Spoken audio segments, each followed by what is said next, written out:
Hello, my dear students. Today we will talk about Jane-Taylor distortion and DD transition.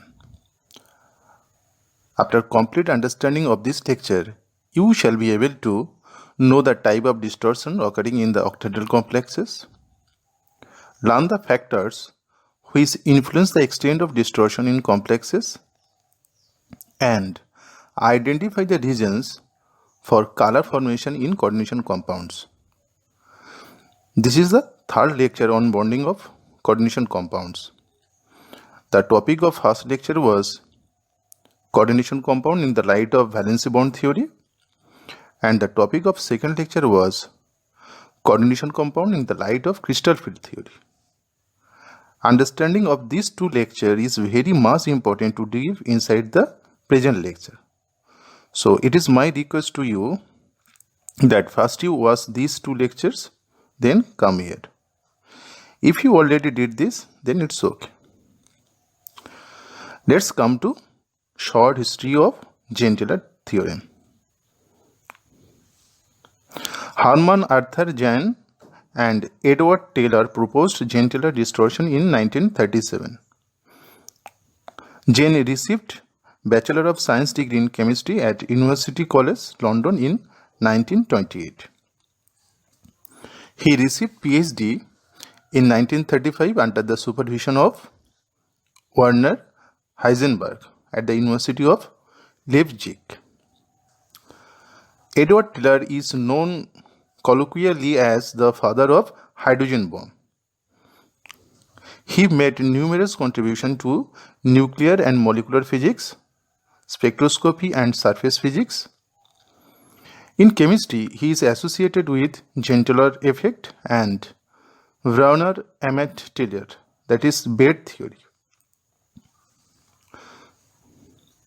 Jan Hasbrouck Van Vleck extended the Jane-Taylor theorem to complex ions in crystal in 1939. Jane-Taylor theorem explains the distortion in octahedral complexes, which is known as tetragonal distortion. Let's see what is tetragonal distortion. In symmetrical octahedral field, that is, if the crystal field strength at the all vertices of a octahedron are equal, then all the metal ligand bond distances are equal, and the geometry of the complex is perfect octahedral. This is a perfect octahedral complex. Hence, here is no distortion. In non-symmetrical octahedral field, that is, if the crystal field strength at the all vertices of an octahedron are not equal, then all the metal ligand bond distances are not equal. Then geometry of the complex will not be a perfect octahedron. It will be a distorted octahedron. Somewhere the axial bonds are compressed and somewhere the axial bonds are elongated. These situations are called tetragonal distortion. Look at this octahedral complex. Here, axial metal ligand bond distance is less than equatorial metal ligand bond length. The metal ligand bonds along the z-axis are called axial bonds. This bond and this bond are axial bonds. The metal ligand bonds on the xy plane, that is, on this plane, are called equatorial bonds. This bond, this bond, this bond, and this bond are equatorial bonds. Here, these two axial metal ligand bonds are shorter than these four equatorial metal ligand bonds. This is called tetragonal compression or Z-in situation. Now look at this octahedral complex. Here, these two axial metal ligand bonds are longer than these four equatorial metal ligand bonds. This is called tetragonal elongation or Z-out situation. Here, the two ligands along Z-axis shifted outward. This is why it is Z-out. So, the octahedral complexes which are not perfect octahedron are considered as tetragonally distorted.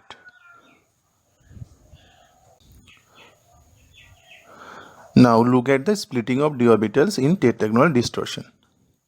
You already know that under the octahedral field the d orbitals split into two sets of degenerate orbitals. Upper set is designated as EG level and the lower set is designated as T2G level. dz square, dx square minus y square orbitals are present in EG level and dyz, dxy and dxz orbitals are present in T2G level.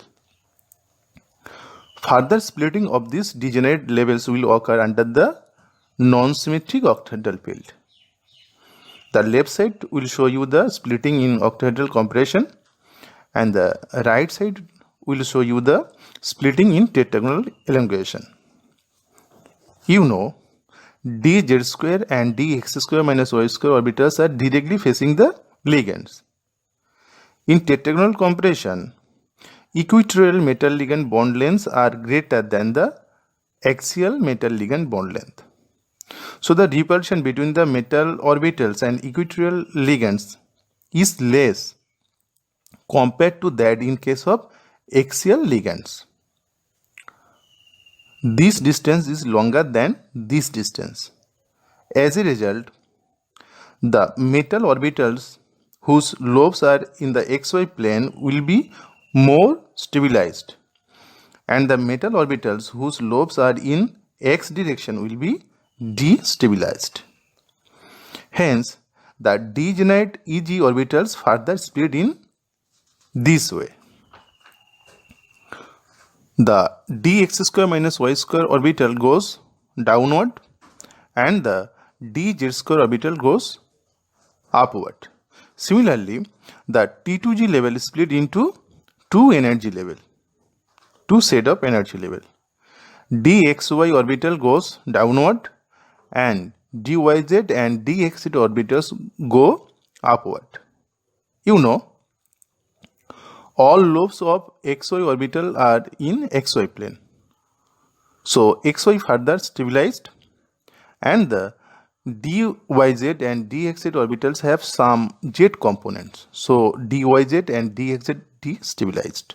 Compare this energy gap and this energy gap. These set of orbitals are directly facing the ligands, but this set of orbitals are not directly facing the ligands. So the orbital ligand interaction is higher here. Hence, this energy gap is greater than this energy gap. Now look at the splitting of EG and T2G level in the case of tetragonal elongation.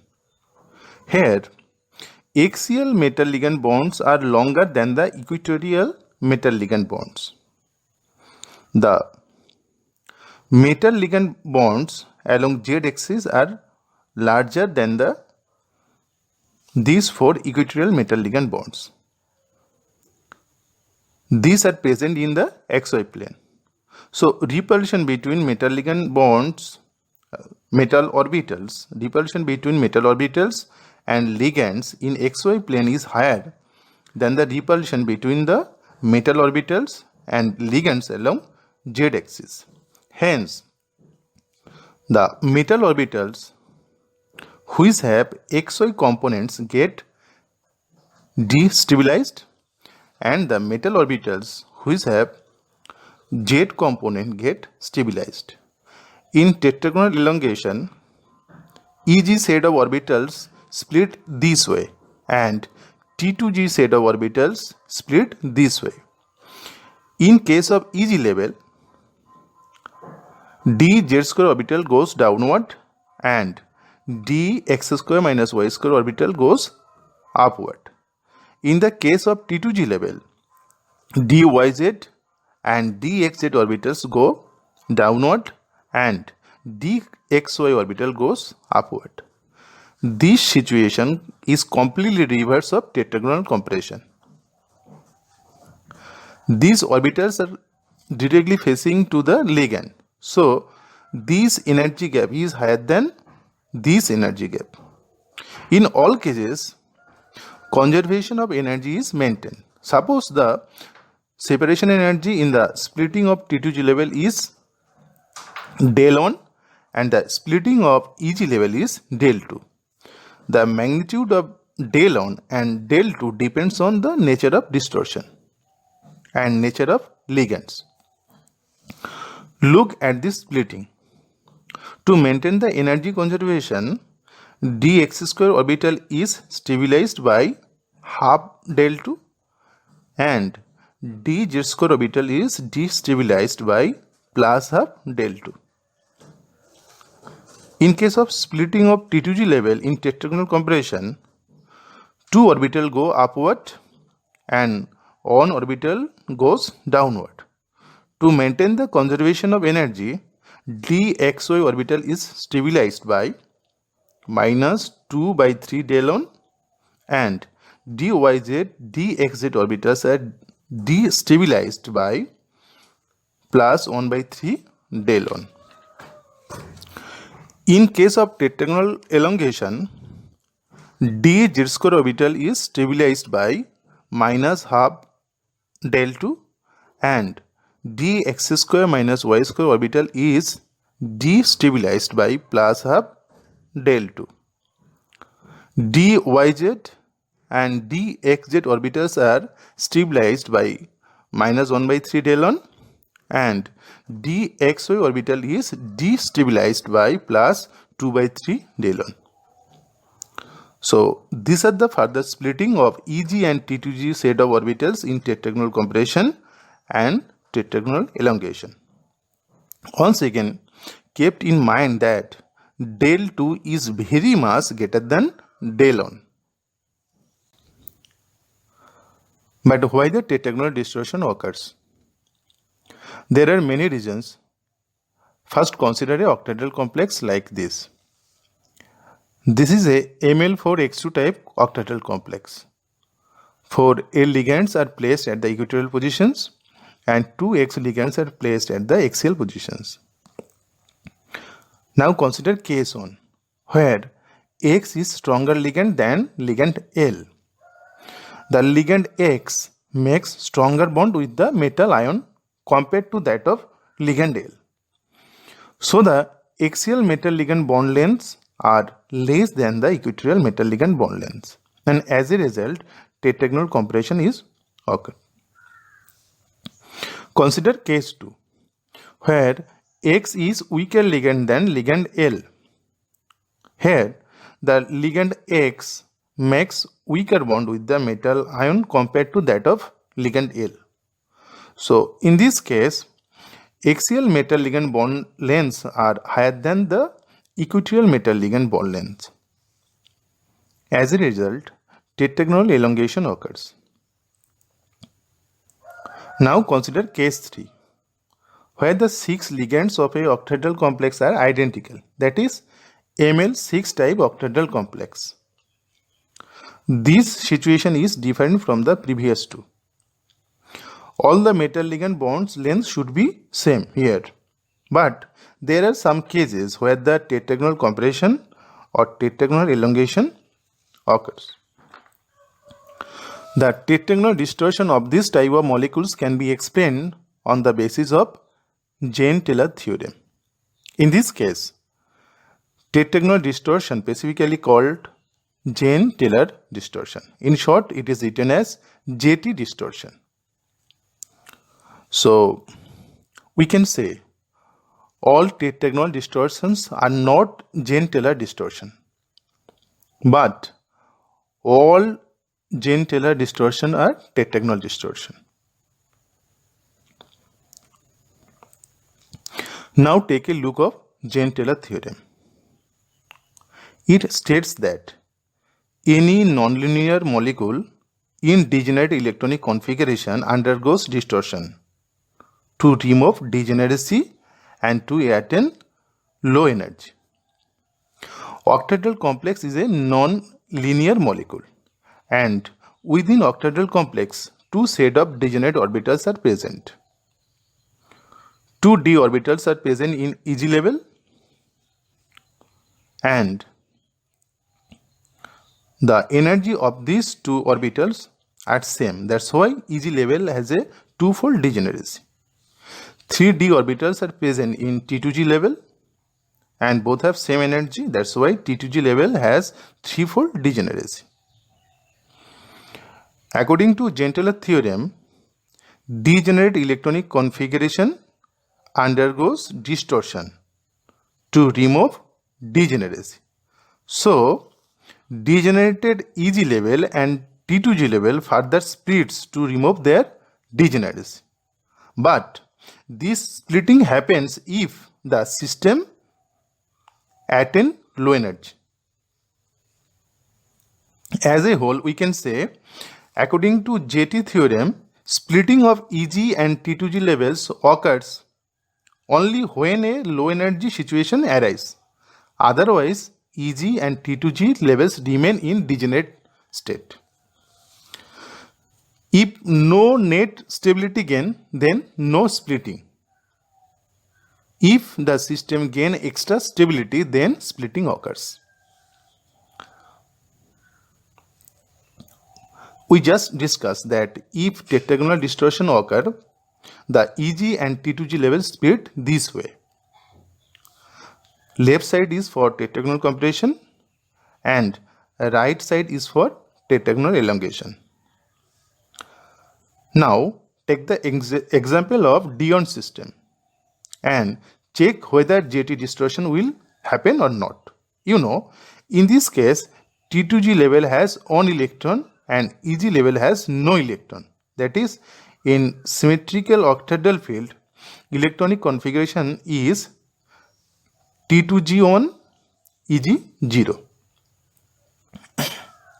Now consider tetragonal compression. Then the T2g and Eg level split this way. Look here. The only electron present in the most stable dxy orbital, and this orbital is stabilized by 2/3 del on. So if tetragonal compression occurs, the system gains extra stability by 2/3 del on. Similarly, in tetragonal elongation, the only electron is present in the dyz or dxz orbital and gain extra stability by 1/3 del on. Compare this energy gap with this energy gap. So, in both cases, the system gain extra stability. Hence, d-on systems undergo Gentler distortion. So, d-on systems are JT distortion active. But stability gain is higher in tetragonal compression. Look at these two extra stability. Thus, in this case, tetragonal compression is favorable. Again, you know, del 2 is greater than del 1. So, the Gentler distortion due to uneven field of T2g level is weak tetragonal distortion. Now, consider D2 systems. Under octahedral field, electronic configuration is T2g to Eg0. That is, 2 electrons reside in T2g level. If tetragonal compression occurs, further splitting of Eg and T2g levels are this. One electron present in lowest energy dxy orbital and another electron is present in dyz or dxz orbital. Pairing energy is very much higher than the d-on value. So pairing never happens in xy orbital until all the T2g levels are singly occupied. In this case, extra stability gain is the stability gained by this electron plus extra energy gain by this electron. Overall, the system gain extra stability by 1/3 del on. Similarly, in case of tetragonal elongation, 2 electrons present in dyz and dxz orbitals with parallel spin. Here, extra stability gain is 2/3 del on.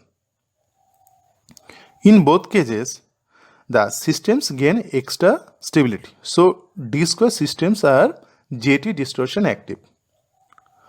Tetragonal elongation gives higher stability. So in this case, tetragonal elongation is favorable, and of course it is weak tetragonal distortion. Now come to D3 systems. Under octahedral crystal field, electronic arrangement is T2G3 EG0. In tetragonal compression, one electron is present in dxy orbital and two electrons are present in dyz orbital and dxz orbitals with parallel spin. So here is no extra stability gaining. Similarly, in tetragonal elongation, the extra stability gain is 0.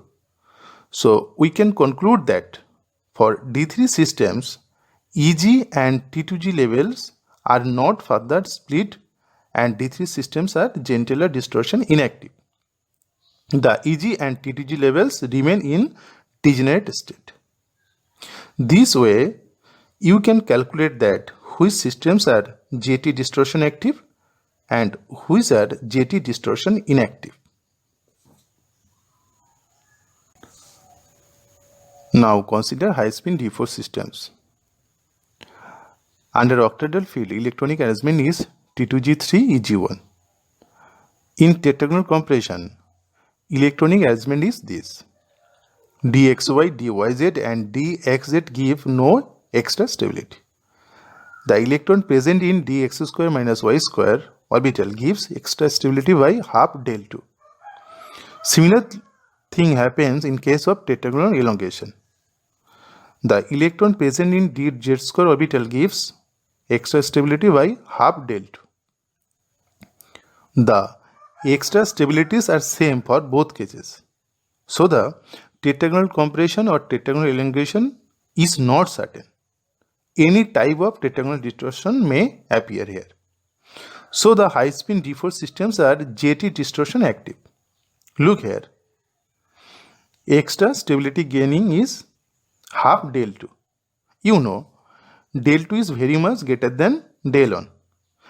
Because of that, the JT distortion due to uneven filling of EG orbitals is strong tetragonal distortion.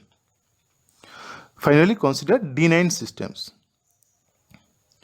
Under octahedral field, electronic arrangement is T2G6 EG3. In the tetragonal compression, electronic arrangement is this.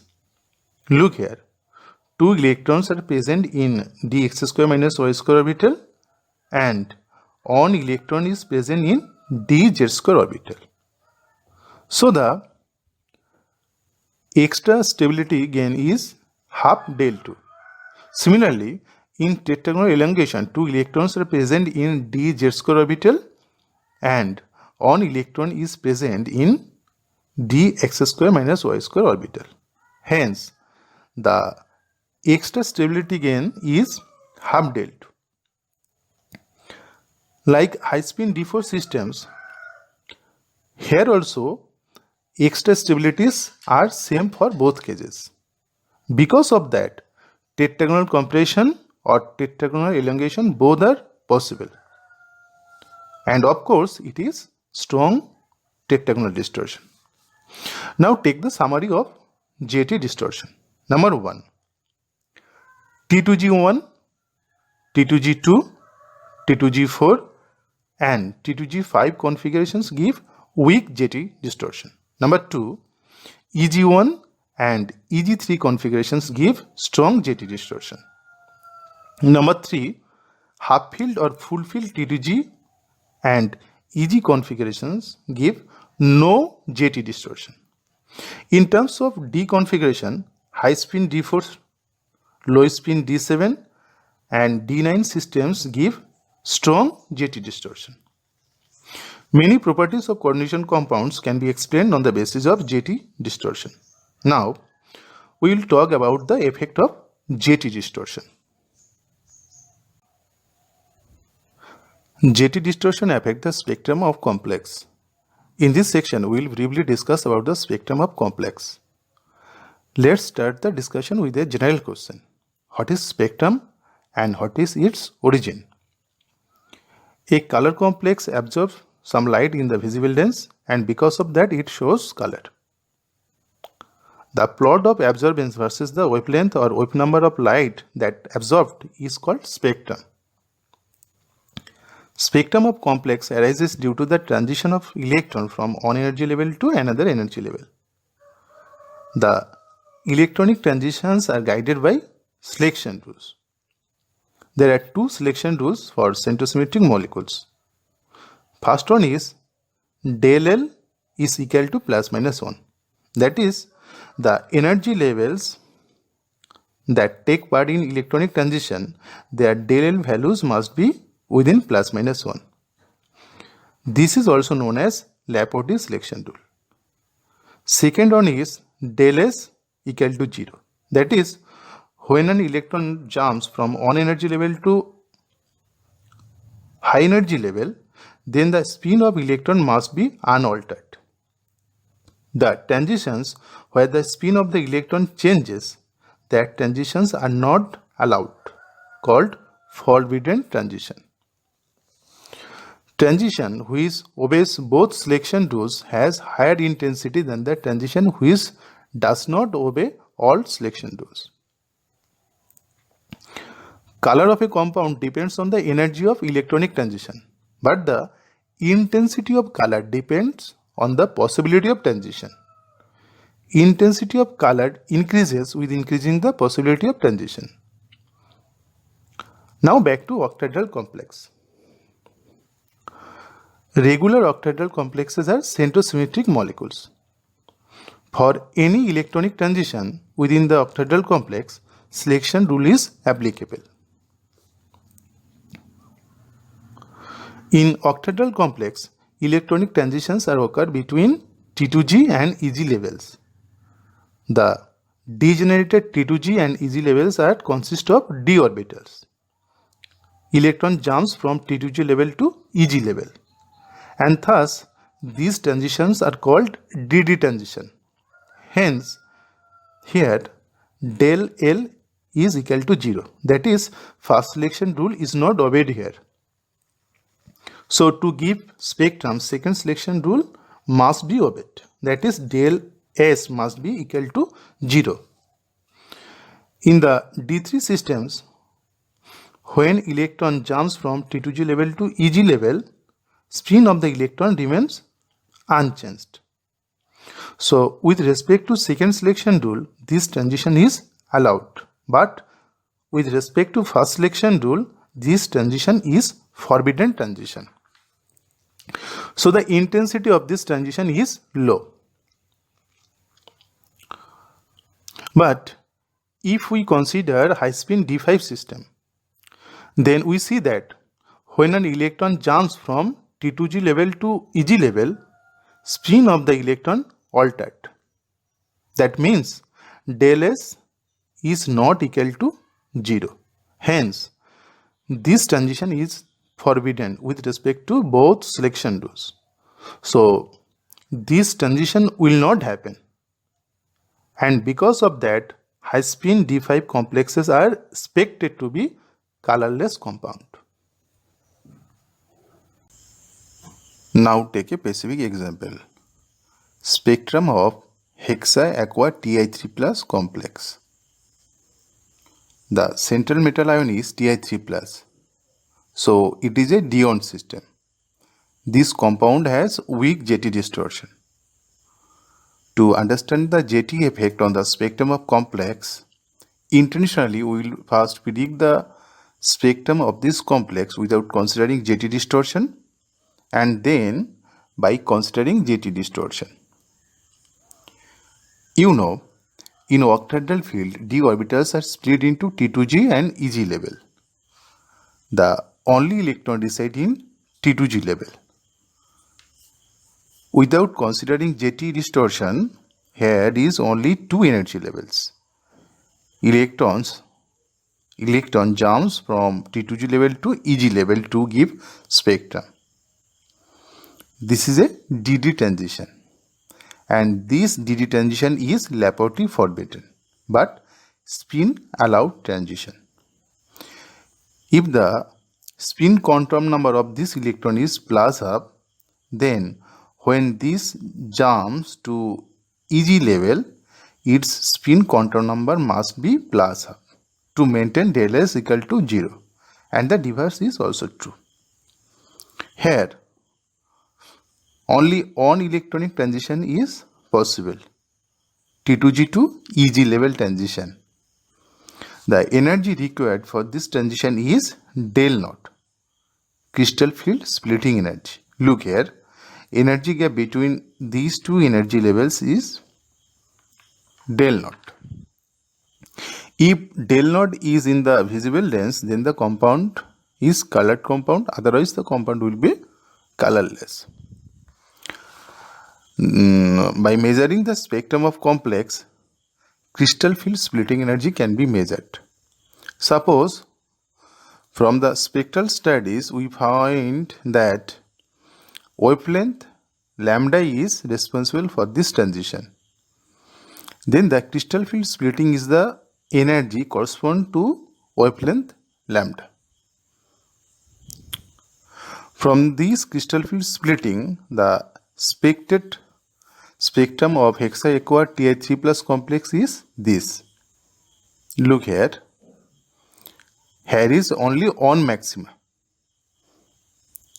The energy corresponds to this maximum absorbance is this transition energy, that is the crystal field splitting energy. But in reality, the spectrum of this complex is not this one. The real spectrum of hexaaqua Di3 plus complex is different from this. The real spectrum of this complex is this. Look here. Here is two absorption maxima. One maxima is here and another maxima is here.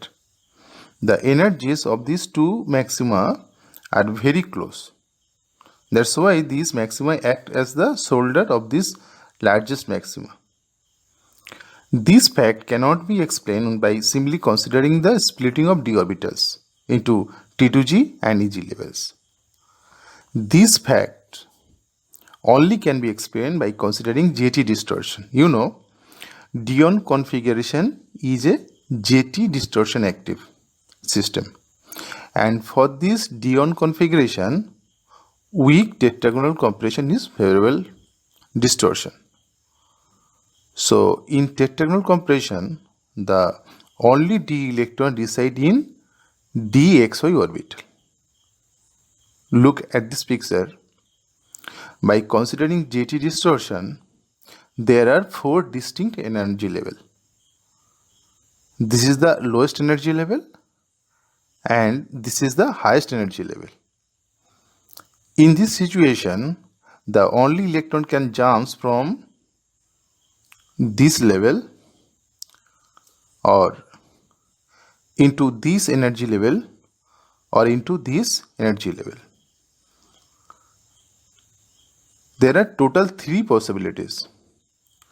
Now closely look at this portion of picture. Here, lambda 1 is the wavelength of light corresponds to this transition. Lambda 2 is for this transition and lambda 3 is for this transition. Lambda 1 is the lowest energy transition, so the wavelength of this transition is highest. The order of this wavelength is lambda 1 is greater than lambda 2 and lambda 2 is greater than lambda 3. Here, lambda 1 falls in higher region. So this transition is not responsible for the color of the compound. Lambda 2 and lambda 3 are in the visible region. So these transitions are responsible for the color of the compound. The spectrum of hexaaqua Ti3 plus complex ion in the visible lens gives two absorption maxima, corresponds to lambda 2 and lambda 3. This maxima corresponds to lambda 3, the highest energy transition, and this maxima corresponds to lambda 2, second highest energy transition. You know, Dion gives weak JT distortion. Because of that, this splitting is not very much. These two energy levels are very close to each other.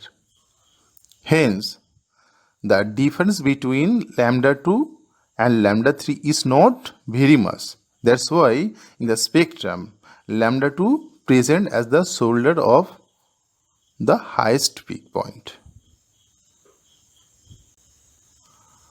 Now consider the spectrum of weak field Mn3 plus octahedral complex.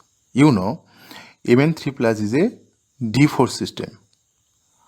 Under weak octahedral crystal field, electronic distribution is T2G3 Eg1. This system is a JT distortion active system. Under JT distortion, electronic distribution is this. This is for tetragonal compression. Here, tetragonal elongation also may occur. In this situation, 4 energy levels are present. So, 3 electronic transitions are possible here. dxy to dz square transition is the highest energy transition. Electronic transition from dxz or dyz to dz square is the another possible transition. dx square minus y square to dz square is the lowest energy transition. All of these transitions are Laporte forbidden, but spin allowed transitions.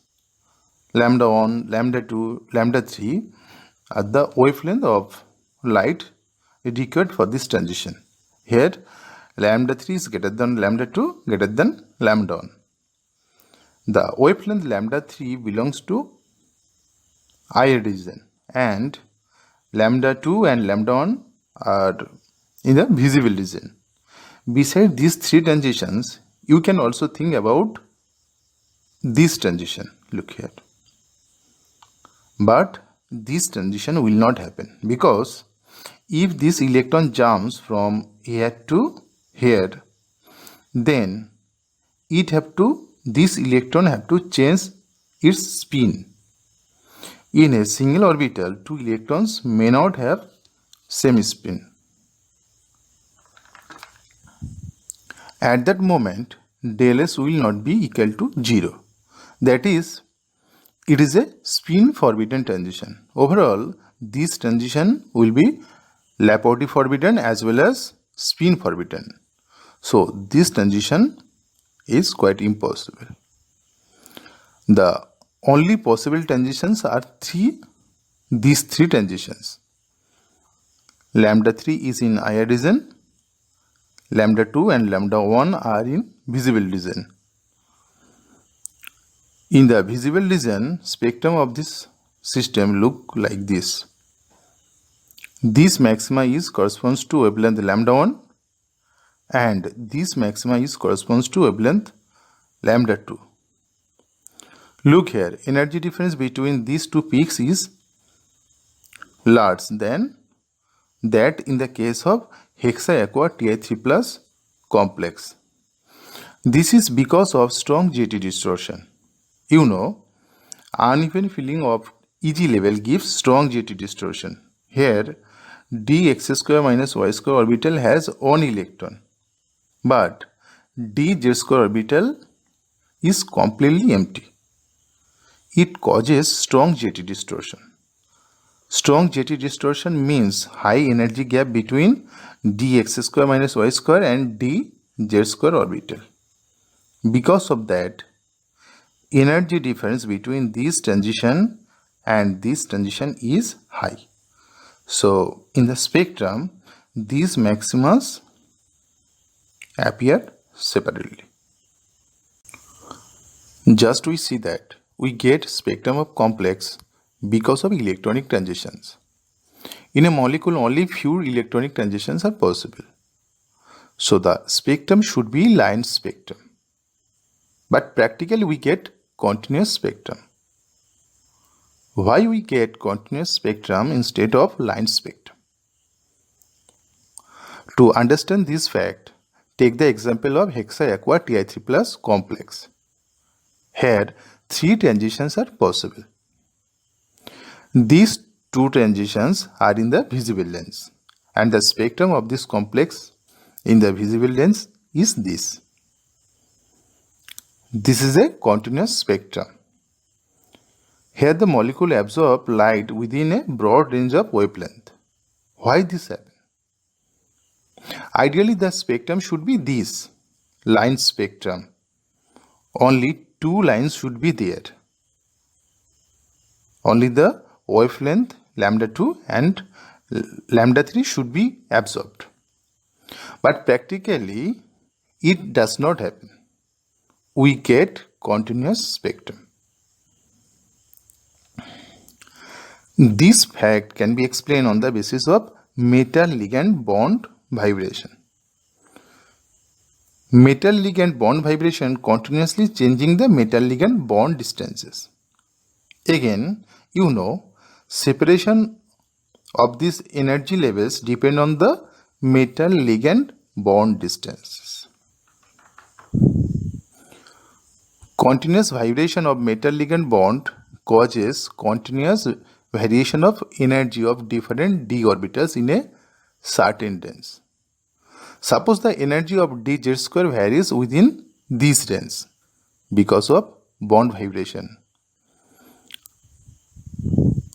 Energy of dx square minus y square varies within this range.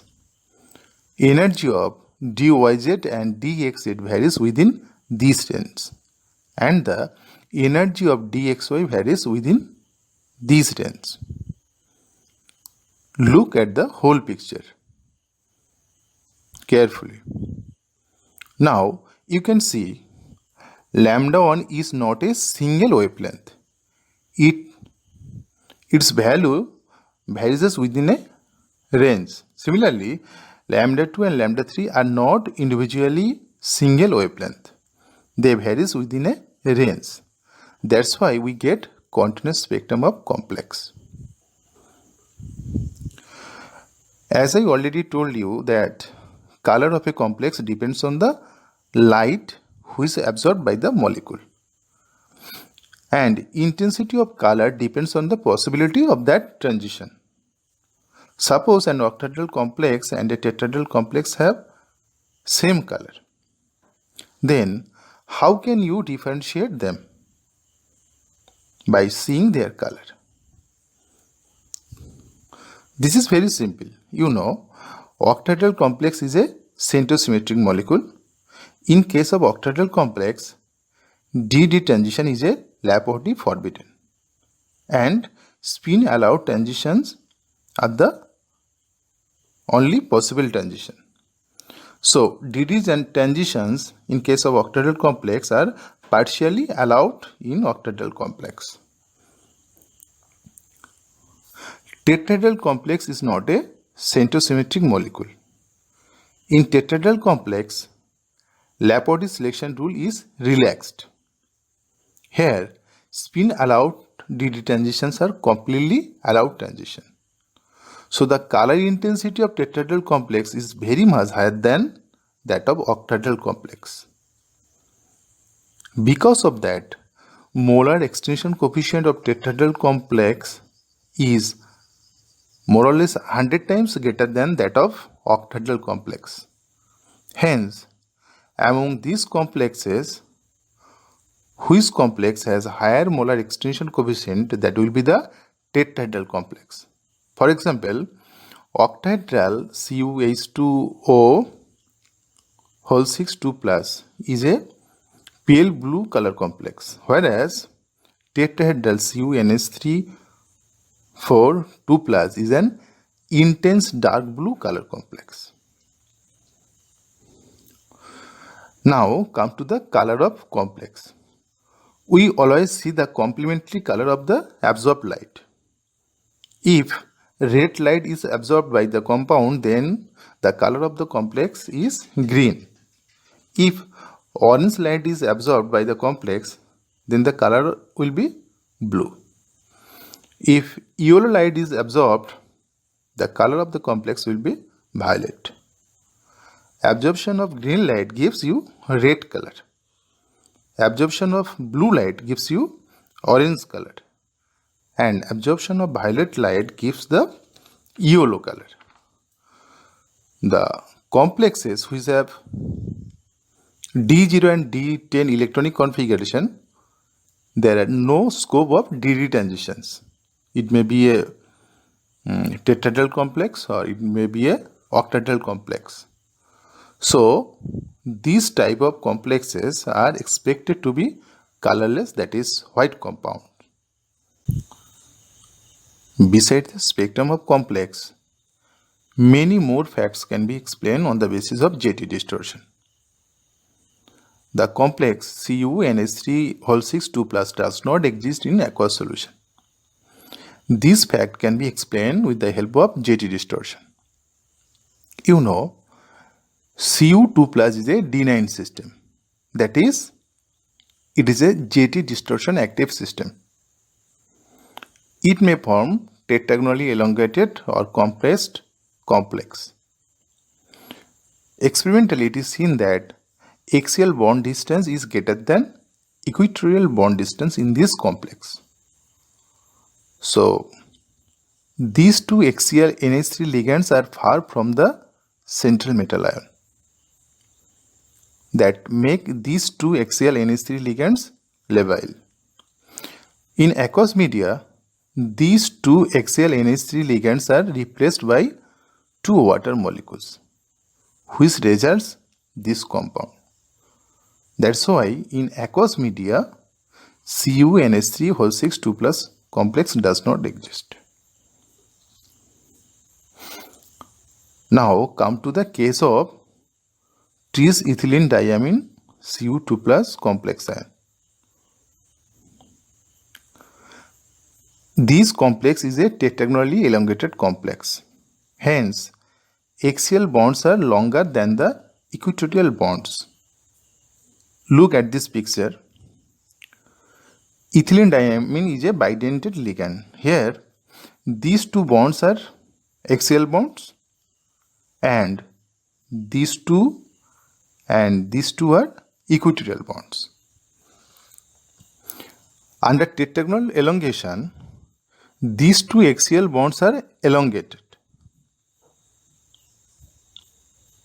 These two axial bonds are elongated. So, in this situation, to maintain the constancy of the NC, this NC, CC and CN bond length and angle, these rings shifted at the right side this way. Similarly, to maintain the constancy of these NC, CC and CN bond length and angle, this ring also shifted at this direction like this. As a result, two axial nitrogen atoms are no more on the z-axis. Then the axial N Cu axial N angle is this, bond angle is this, and this bond angle is not 180 degree. This bond angle is less than 180 degree.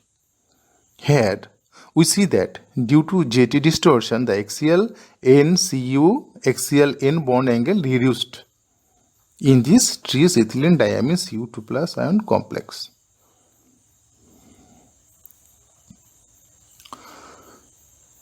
There are few examples where JT distortion is expected, but practically this does not happen. This is an example of such complex. You know, Cu2+ is a strong JT distortion active system. In this type of chelate complex, two factors control the JT distortion. Number one, stability gain from JT distortion, and number two, energy required to break the stain of the chelating ligand. If 1 is greater than 2, then JT distortion occurs, and if 2 is greater than 1, then no JT distortion. Look at the shape of this chelating ligand. The strain of this chelating ligand is very much high. That is, here 2 is very much greater than 1. Thus, no JT distortion occurs in this complex. On the other hand, there are few examples where JT distortion is not expected, yet the complexes show JT distortion. In the case of NiCN6 4- complex ion, JT distortion is not expected, but if it is formed, it shows JT distortion. You know Ni2+ is a D8 system. Under the octahedral field, its electronic arrangement is this. Eg level has 2 electrons, and so this is expected to be JT distortion inactive. In the case of this complex, the strong field ligand Cn- further splits T2G and Eg level this way to get extra stability. The energy gap between dz² and dx² minus or y² orbital, that is del 2. Here, del 2 is very much greater than the pairing energy. So, 2 electrons present in the Eg level get paired up into dz² orbital to give high crystal field stabilization energy. In this situation, dz² orbital has 2 electrons, but dx² minus y² orbital has no electron. This causes tetragonal elongation. The axial metal ligand bonds are very much longer than the equatorial metal ligand bonds. Then, these two axial CN ligands become very much labile. These two axial CN ligands finally leave the complex to give more stable square planar complex. Now come to the last topic of this lecture. Types of Jahn-Teller distortion. Depending upon the temperature dependence of Jahn-Teller distortion, it is classified into static JT distortion and dynamic JT distortion. Static JT distortion is independent of temperature.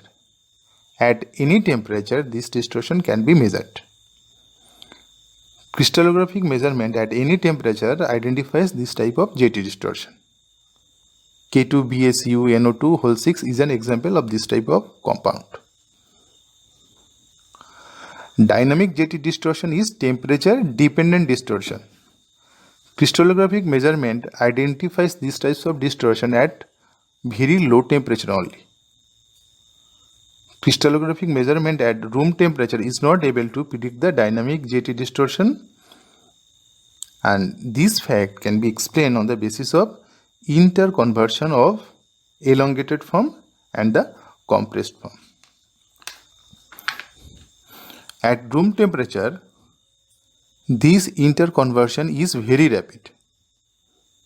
Crystallographic measurement shows the time average metal ligand bond length.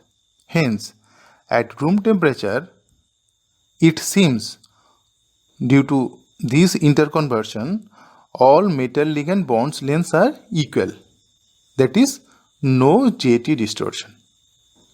But at very low temperature, the rate of this interconversion is very low. Hence, the crystallographic measurement measures the metal ligand bond length more precisely, and it predicts the JT distortion. So, that's all about Jahn-Teller distortion and DD transition. In the next class, we will talk about preferred geometry of coordination compounds. So finally, thank you for your kind attention. Wish you all the best.